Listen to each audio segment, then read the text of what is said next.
Hey everyone, this is Daniel from Phone Arena with a video review of the Huawei Ascend D Quad XL. Huawei is taking the high road that Apple and Samsung have already taken, designing an ARM-based processor of its own to power this flagship phone here.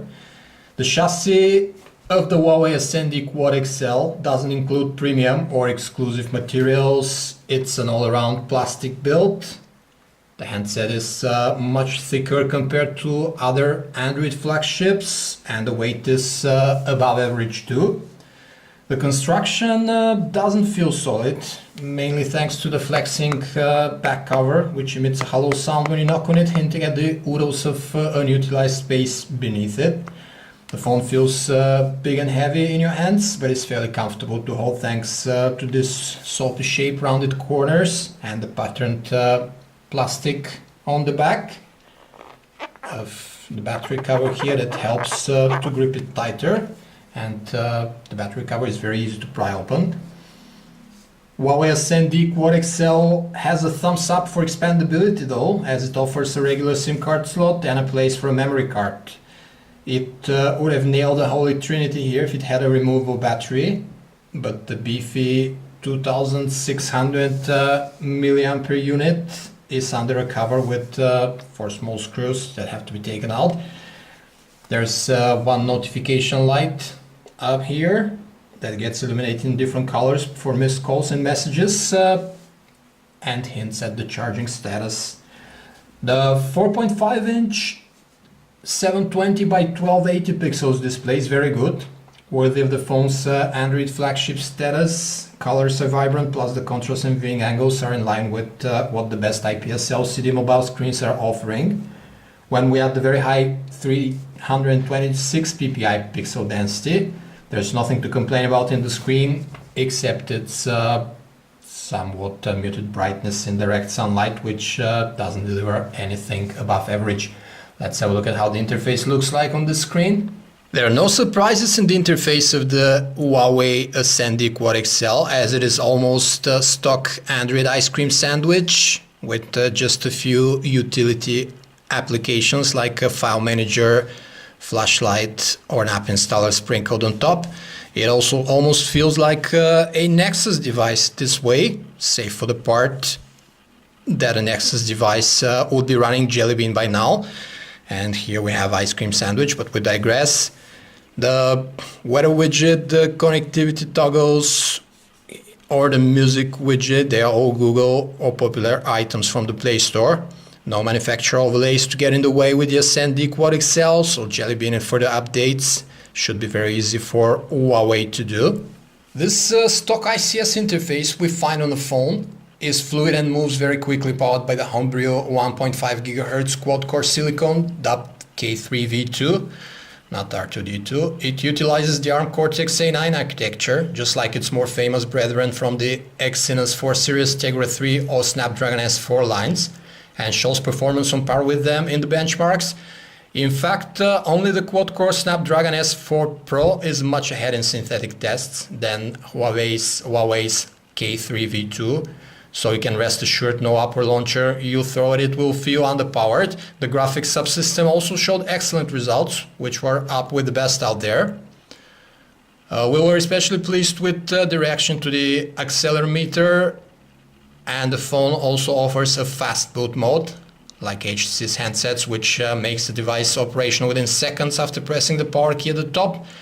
The phone has 1 GB of RAM and just 8 GB of internal memory, of which a little bit above 5 are user available, but it does have a micro SD slot.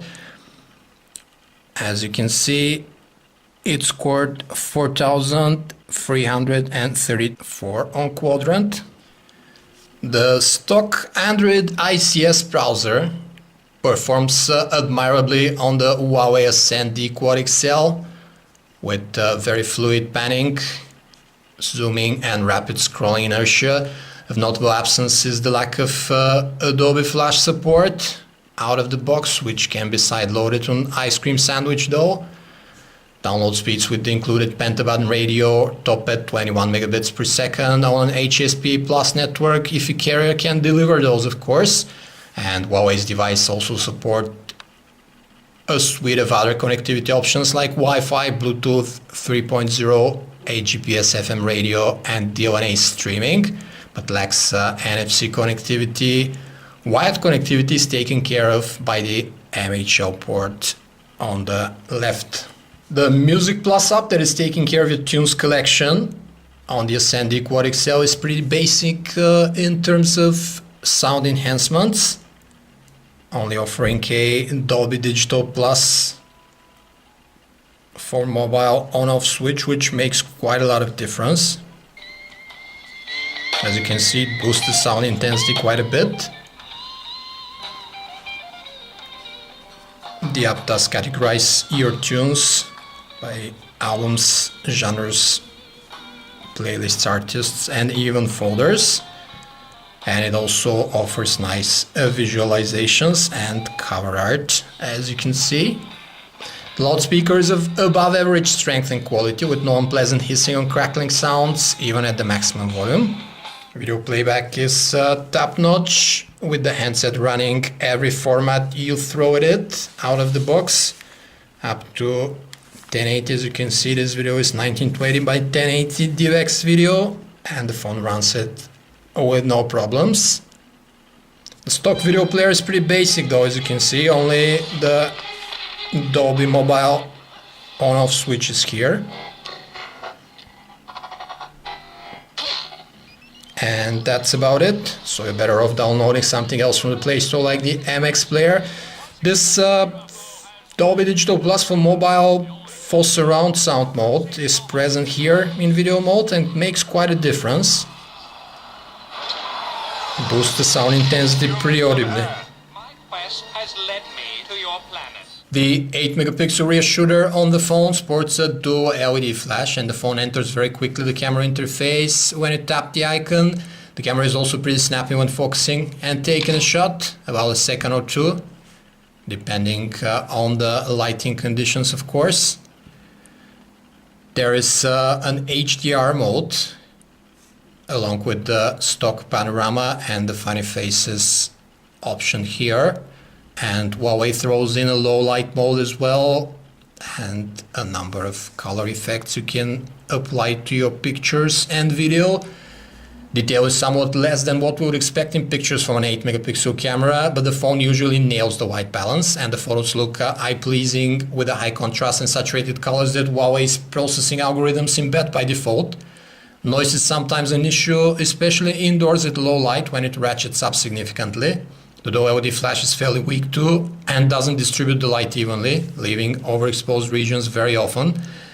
The handset records 1080 video with 30 frames per second, but the frames go down to 24 inside, and the autofocus starts wandering around when the lights dim down. Continuous autofocus doesn't work well either, forcing you to tap on the screen for focusing on a nearby object while recording, and then you have to return focus to the background by tapping on it again. Huawei has grown a lot from the manufacturer of cheap, low and mid-range phones we knew, and the Ascend D Quad XL offers high-end features and launch price that are commensurate with the current Android flagships. The phone is positioned to stand a chance against Android juggernauts from Samsung, LG or Sony, so it offers everything they do, like a powerful quad-core processor and HD screen, but wrapped in quite the thick and uninspiring body. This plastic and rather chubby construction is a major gripe with the phone, along with jittery autofocus when recording video. Huawei did utilize the ample space inside, however, to throw in the largest battery capacity in its class, so the design trade-off might be acceptable for some.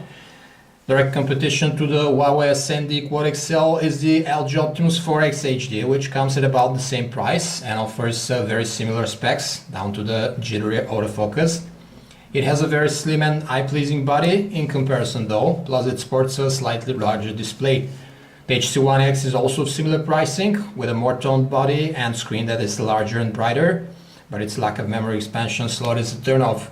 Sony Xperia T should also be noted as a competitor to the Huawei Ascend D Quad XL, and it has the same chubby physique as this phone here while offering a better camera. With the 15 hours of talk time though, Huawei's phone one-ups its direct competition in battery capacity, which makes it a very serious contender in the Android battle. As Pros for the phone, we'll point out the flagship hardware package at an affordable price, best-in-class battery capacity, and the band-to-band GSM radio for worldwide usage. The cons are the finicky autofocus in video mode and this here chubby and plasticky feeling in the hand. This was a video review of the Huawei Ascend D Quad XL from Phone Arena. For more information about this and other handsets, you can visit us at phonearena.com. Thanks for watching.